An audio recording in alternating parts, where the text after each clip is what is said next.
संजय सेठ का राहुल गांधी और विपक्ष पर हमला। कहा, कांग्रेस की झूठ वाली कार्य संस्कृति देख रही जनता। विपक्ष फोटो शूट में बिजी। यूसीसी कानून आज की जरूरत, देश में होगी लागू। धनबाद रेल डीआरएम कार्यालय सभागार में धनबाद रेल संसदीय कमेटी बैठक में शामिल होने पहुंची रांची के भाजपा सांसद संजय सेठ ने राहुल गांधी और विपक्ष पर बड़ा हमला बोला है। बैठक के बाद मीडिया द्वारा पूछे गए सवाल पर उन्होंने कहा कि पीएम मोदी को बदनाम करने की हर संभव कोशिश कांग्रेस और उनके नेताओं के द्वारा की जाती है। राहुल गांधी विदेशों में जाकर भारत को बदनाम करते हैं और कहते हैं कि यहाँ बोलने की आजादी नहीं है और इस झूठ को प्रचारित करने के लिए अपने तमाम कांग्रेस के वरीय नेताओं को लगा देते हैं। यह वही कांग्रेसी हैं जिनके द्वारा देश में आपातकाल लगाया गया था, प्रेस की स्वतंत्रता का हनन किया गया था और यह कहते हैं कि देश में बोलने की आजादी नहीं है। साथ ही उन्होंने कहा कि भ्रष्टाचार के मुद्दे पर मोदी सरकार जीरो टॉलरेंस की नीति पर चल रही है। जो भ्रष्टाचार करेगा उसे ईडी, सीबीआई एवं अन्य एजेंसी का सामना करना पड़ेगा। साथ ही यूनिफॉर्म सिविल कोड को उन्होंने समय की जरूरत बताया है और कहा कि पूरे देश में यूनिफॉर्म सिविल कोड लागू करना केंद्र सरकार की पहली प्राथमिकता है। साथ ही उन्होंने गुजरात हाईकोर्ट के द्वारा राहुल गांधी की याचिका खारिज होने पर प्रसन्नता व्यक्त की और कहा कि संभव है सुप्रीम कोर्ट से भी उन्हें मदद नहीं मिलेगी, क्योंकि कानून में ऐसा कोई प्रावधान नहीं है जिसे उन्हें राहत मिले। वहीं मोदी सरकार के खिलाफ विपक्ष की एकजुटता को उन्होंने फोटो शूट के लिए एकत्र होना बताया और कहा कि समय से पहले सभी अलग अलग हो जाएंगे। इस साल का इतिहास निकालो, कैसे कैसे शब्द। क्या लोकतंत्र में ये शब्द उचित है? क्या संस्कार यही है? और ये संस्कार भारतीय संस्कार नहीं है और भारतीय संस्कृति में नहीं है। और जिसके पास संस्कार नहीं, संस्कृति के अनुरूप भाषा, शैली, व्यवहार नहीं, तो भारतीय लोकतंत्र के लिए उसके लिए स्थान नहीं। ये कह सकता हूं कि अभी भी मौका है और जिसने संस्कार खो दिया उसका बचता नहीं है।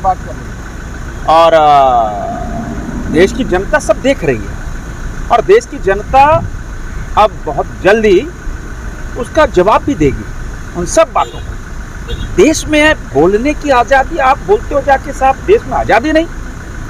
किसने इमरजेंसी लगाई? किसने आपातकाल लगाया था? किसने प्रेस पर प्रतिबंध लगाया था? किसने देश भर के ऐसे 118 संपादकों को जेल में रखा था?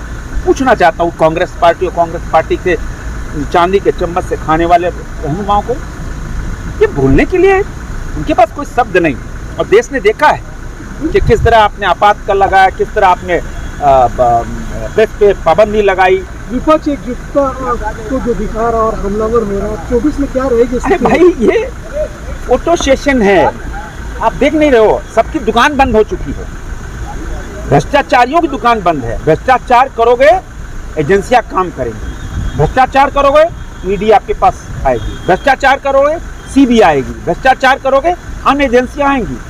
आप कहो भ्रष्टाचार करेंगे और हम बेल पे घूमते रहेंगे, ये मोदी का शासन है, ये मोदी का दौड़ता हुआ भारत है। ऐसा भारत है कि दुनिया के संपन्न से संपन्न राष्ट्र के राष्ट्राध्यक्ष से आंख में आंख डाल के बात करने वाला भारत। ये पुराना भारत नहीं मित्रों, और इसलिए वो पुराना भारत समझ रहे हैं। चलो भ्रष्टाचार कर लो, चलो कुछ कर लो, अब नहीं चलेगा, अब नहीं चलेगा। इसीलिए देश के प्रधानमंत्री जी ने 15 अगस्त को लाल किले के प्राचीर से कहा था, यह वर्ष भ्रष्टाचार पे प्रहार करने वाला वर्ष है। तो आप देखो, यह वर्ष भ्रष्टाचार प्रहार कर रहा है। आज के यूसीसी के बारे में क्या कहेंगे? जिस तरह झारखंड में कब तक इसको आप देखो, यूनिफॉर्म सिविल कोड ये देश की आवश्यकता है।